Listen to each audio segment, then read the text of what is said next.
Shalom bandeko obozo na biso na kati ya lesavertis.net na cadre ya émission na biso émission na bino REC, donc retour à l'évangile de Christ.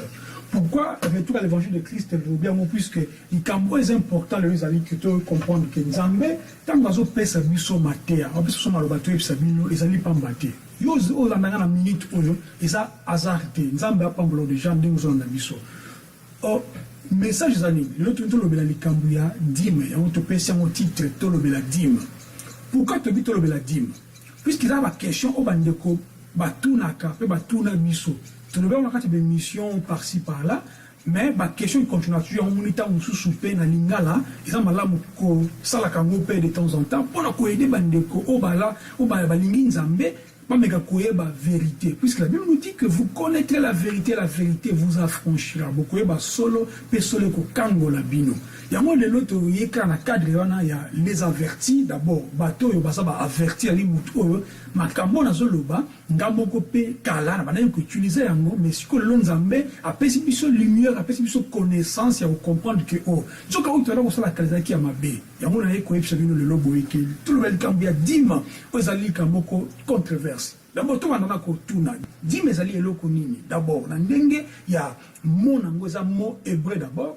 Dime na hébreu babengango masa. Masa o ni kolobala ke no 1/10 to moko na zomi. Eli koloba nini? Soko za na 10 euros, moko na zomi ya 10 euros ezali 1 euro. Soko za na 100 euros, moko na zomi ya 100 euros ezali 10 euros. C'est-à-dire zakaka donc moko na zomi. Mais sikoyo comment est-ce que likambo a dit me kota ki na kati ya makambo ya nzambe d'abord? Likambo liboso da ko faut comprendre mo boy. Déjà tant la Bible na kati ya mukanda Genèse 14, tout le monde a que muto liboso a pesa ki dit me zalaki nani zalaki Abraham. Or Abraham a pesa ki dit me et pas nani, a pesa ki dit me pas Melchizedek. Or Melchizedek oyo la Bible a dit non, azalaki na origine te, azalaki na ni père ni mère. C'est-à-dire Melchizedek oyo plus tard na kati ya hébreu, basa ko l'expression que azali yende mutali Yesu Masia. Mais ça sujet probablement peut-être plus tard ou bien avec une émission sous mais tout mega qu'on se concentrer dans le Kambia dim awa. Pourquoi tu zolo ba le Kambia Abraham pour te comprendre Genèse to le Kambu et banda ndenge ni po dim kota. C'est-à-dire Abraham tango azaki na mokili oyo Abo mazaki mutu abandaki kolinga nzambe. Tango aganyaki bitumba, abundaki bitumba moko aganya yango. Tango aganya bitumba wana, ayeko zwa ba bitan. Bitan ni ayin kolobani. Bitan ezali biloko oyo donc banguna batiki. C'est-à-dire tango uzana bitumba, gagné bitumba, ceux qui mutu azaki na munduki, lance, masasi, akotika moti. Po soit akufu, be soit akimi. Sko Abraham azui biloko wana nyonso to asangisi yango. Aïe coupé ça mon Melchizedek aïe coupé ça épée pain donc lipa na vino. Moi j'appelle ma kamsu to refondons peut-être la mission sous mais tout ça m'a concentré le cambo itali dime. Bande côté comme on a que donc Abraham mutazwa ki idée yemoko sans que ba forcer. Sans que Nzambe alobelaye, sans que Nzambe tinda ndenga tinda ke na morijan par rapport ya ko sacrifier mwana. Nzambe alobaki loko moko mais Abraham asala ki mona yemoko na volonté na yemoko. Toko le kabambula ebileke bele et comme asiko que nous nzambe azui wana likambu ya dime a commission loi pona bana Israël na souligner mingi pona bana Israël ça dit dime ezalaki likambu oyo concept pona bana ya Israël ezali pona mutu nyoso te peuple nyoso te na kati ya mokili na batangu wana ba peuple mususu pe bazalaki na bango mais nzambe aiko tia mobeko wana to aiko tia Loana na kati bana Israël par Moïse. Si vous avez par Moïse, de tu comprendre que oh dim et comme asikoyo ni kamboya que ceux qui ont la récolte, c'est-à-dire ils ont la biloko na oba donc olo na kabilanga ou sa kabilanga na yo donc il faut que pesa dim ya biloko nyo stona tango ko récolter ceux qui ont la bangombe au boko la ka faut pesa dim ya biloko nyo stona za ngwana opesi pona esunga bato ba na besoin na yango. Donc, Nzambe a salaka en loi à partir de wana bana Israël. Mais si ko di mango et comment qui si ko donc différencier to et comment qui n'a pas habité ni mine, c'est-à-dire 4 dîmes. Tu en as 4 sortes donc il y a dîmes. Dîmes il y a liboso, bande bola na malam. Tu en as 4 sortes il y a dîmes. Dîmes il y a liboso, ezalaki to ezali ezalaki ntango ezalaki mpo eza loi ezalaki kala dîme ya liboso ezalaki dîme ya balevite oyo bali kozwa epai ya bapeuple. Dîme ya mibale ezalaki dîme ya basacrificateur ou bien baprêtre tokobenga ngo lelo ti bapasteur oyo bandaki kozwa likolo ya balevite. Dîme ya misato ezalaki dîme ya donc oyo dîme ya individuel to ya dîme ya mutu ye moko il faut aller à dîme na ye na ntango ya fête ya Yahweh. Et puis dîme oyo asuka ezalaki dîme mpona bapauvre, c'est-à-dire dîme ya bapauvre kopesa na donc babola, kopesa na baorphelin, kopesa na baveuve, kopesa na baétranger nde tomona lelo baasile, donc baasula plutôt, kopesa bango donc quelque chose ezalaki dîme wana ekosalema chaque 3 ans. Mais sikoyo question ya liboso na kati ya 4 dîme nyonso oyo tolobi dîme sikoyo nini oyo bapesaka lelo? Question. Sur réponse la libre comme la biso s'il vous plaît. Question liboso na ba dîme on a tangi dîme ni pesa magalelo. Siko question mi balé. Dîme ya liboso to be ezaki dîme ya ba levite. Siko lelo levite azanani. Ba levi wana bana kozwa dîme pourquoi? Puisque bon bazaki na donc na revenu mususu te. Siko lelo ba levi ba banani. Dîme mi balé to be ezaki dîme ya ba sacrificateur. Parce que le sacrificateur a zanani. C'est-à-dire lève il faut passer sur un sacrificateur. C'est-à-dire ce gazui dîme pas ba peuple après ça pas sacrificateur. Parce que le sacrificateur va zanani. N'est-ce pas Bible sur la carte Apocalypse que Nzambe Yesu asali biso tous à la donc royaume il y a ba sacrificateur pas question to mi poser tous poser bino bandeko puisque au comment Nzambe te so mamanza vous comprendre en motendeko. Tu comment na siko que oh mais ba dimanche ezaki siko dimozo pesama na ndenge ya biloko. Mais comment est-ce qu'on bon pourquoi? Puisqu'à l'époque mbongo pesa qui déjà. Il y avait même des gens qui pesa pe mbongo, ba pesa ba or, ba pesa argent. Nakati ya pona musala donc il y a temple continue puisque dit me balade d'avoir un tabernacle avant et comme un temple mais la loi ya Moïse na sous Moïse que comme on a su que bandeko na nyonso na otoloba okomona ke bandeko baza kozwa dîme na ba bali ko pesa dîme na ba bali ko senga dîme ba la raison te pourquoi? Puisque tant que retour à l'évangile de Christ, tu l'as dit que Yesu Masia, azaki na kati ya mokili oyo avivaki na tango ya loi. Mais Yesu Masia jamais na kati ya Bible place moko de to moni ba lobeli biso que faut chrétien apesa sa dîme. Tout moni place moko to ba lobeli biso que no faut chrétien a futa dîme. Tout moni amoté. Yesu aso la dîme moko place moko na kati ya Matthieu batu mingi pe bako ya kalikambwana au nom a lobela ki dîme. Jésus parlait de ça et pas ba pharisiens pour ba ko percevoir dîme wana mais bazo sa makambo sous te ça dit bazo bossa makambo essentiel ce qui est l'amour. Tant Yesu a dit que vous donnez la dîme de menthe donc tokotanga ngo tout en amour pour ezabna clair dans la Matthieu.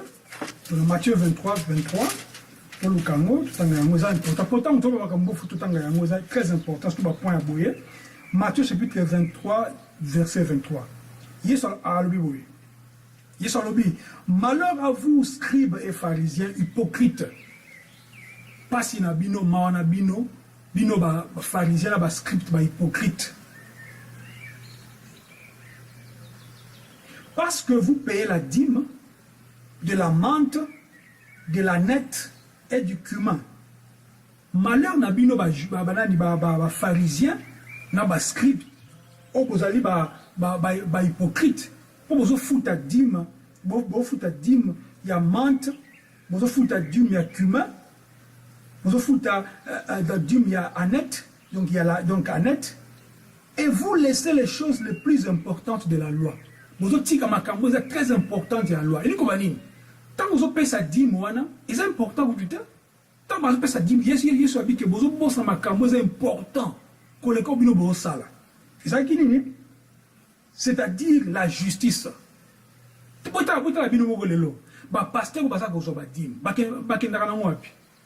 baso babandaku baso ba mituka misusu bakomi donc ba patron ana bureau lokola PDG lokola roi lokola président lokola ministre azwaka mbongo koto petra salaka misusu azwaka ba chômage ana poto azo pe sous dim, c'est-à-dire déjà un mélange moko total.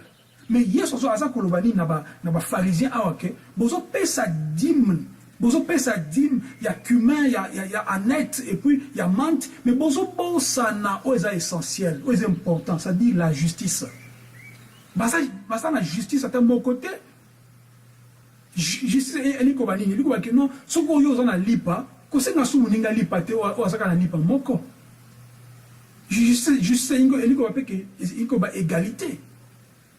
Soko oza na égalité na kati na wote, olinko tshama kinyo tout place moko te. Ozo sala eti makambu yo faut la toujours, il faut toujours, il faut tendre toujours bato bazana yo bazo souffrir. Combien de monde a kata na Afrique, wana surtout en Afrique. Ata ape na poto.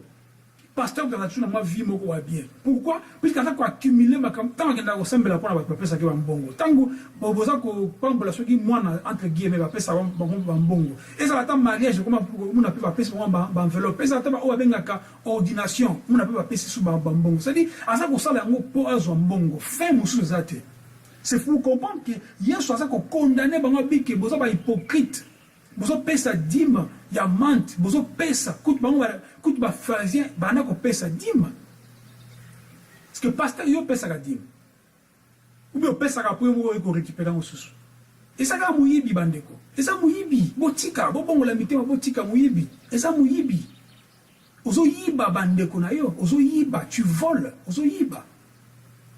Yesu na continue na likambo Yesu. Abike bozo bosana. Likambo ezali miséricorde et puis la fidélité. Bobo c'est la justice, bobo c'est la miséricorde, bobo c'est la fidélité. Fidélité est lui ko kolobani. Makambo yo lobaka yo moko sala amuti. Makambo yo lobaka yo moko sala amuti. Makambo la kakutu nzambe na nga sunga nga isoki yo sunga la kosala oti suka osala nzambe na ndenga muyibi na ndenga lukuta. C'est-à-dire la seule place où Yesu alobe likambo dimi na kati ya makambo yo. Mais bon comprendre bien bandeko. Yesu alobe makambo yo na sous la loi puisque Yesu ayaki na se amibeko ayaki tangu ba loi ezalaki. Na liwa na ye na kokende na ye na kozonga Saint-Esprit ya koya Saint-Esprit ne sali ke to koti na kati ya nouvelle alliance na kati ya grâce. Bande comment comprendre makambo yo. Nzambe lingi bato baso comprendre. Puisque moi na muke po aibi makambo te asa comparable lokola na ndenge bona esclave. Puisque avant okoma muto asa ko considérer faut atteindre âge moko maturité. Okomona nzambe te soko yebiete. Oh, po eba nzambe faut oyeba na makambo na ye, oyeba na maloba na ye. Ya wana lobi ke bandeko, Yesu masi asenga dimite.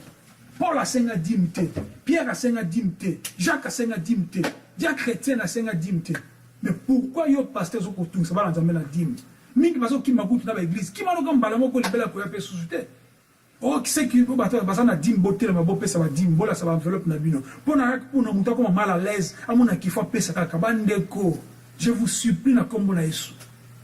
Pomo na Yesu masia boza na besoin ko pesa mbongo te. Lo miko za ofele depuis tant que qui a dans Ève a senga bango lo mokote après c'est un principe na ye so ko bateli ba principe nzambe okozo libala te ka po pesa ka dima ya o moni so ko moni likambo ba betela mo sete mingi o pesa boko pambo masali po ba ebike ba banga ka ko échouer vie oza peut-être mukolo mwana mwasi zo banga ko atteindre âge à 45 ans puisque donc olingi kobala olingi kobota ole pasteur a episa ke luka nzambe bondela nzambe même Anne o la kati ya Bible mama ya nani mama ya Samuel asa na kati ya temple pona ko sambela no pona ko senga na sacrificateur Eli pesa nga isunga nga non ça dit yo moko il faut luka nzambe soko luki nzambe na motema moko on a besoin ko pesa loko moko te po nzambe apambola yo. Dans Malachi, azoba le cambia dîme, azoba keno bozo kosangai na ba dîme na ba offrande, azoba saba na Israël. Bon comprendre que Malachi azalaki prophète mineur, c'est-à-dire prophète pona ba na Israël kaka. balwa mingi apesa na kati ya Bible na kati ya Malachi na botanga yango te poani quelque part Malachi apesa pe loi na ke donc bana Israël bana na ba étranger te par exemple. Mais pourquoi est-ce que tu respectes yango te lelo? Puisque les choses o ya kala wana eleki ezali concept ya kala o eleka ndenge pe na circoncision eza concept ya kala o eleka okoza na mwana na opeki sans que ba circoncilier eza na ngoli sumute yango apôtre Paul alobi et donc circoncision nde ya mitema et non ya nzoto. Nzamba pambola o alandi maloba oyo soka ba question de kotuna biso komi tungisa te eza na ngonyongo te soko za na mbongo te ko pesa te soko za na ngo pesa ndenge yo sengeli ndenge yo moko sepeli tant tout le likambi ya offrande na kati ya ba émission mususu beto ko expliquer bino pourquoi est-ce que nzamba lingi e mo peto pesaka nzamba pambola biso. Shalom.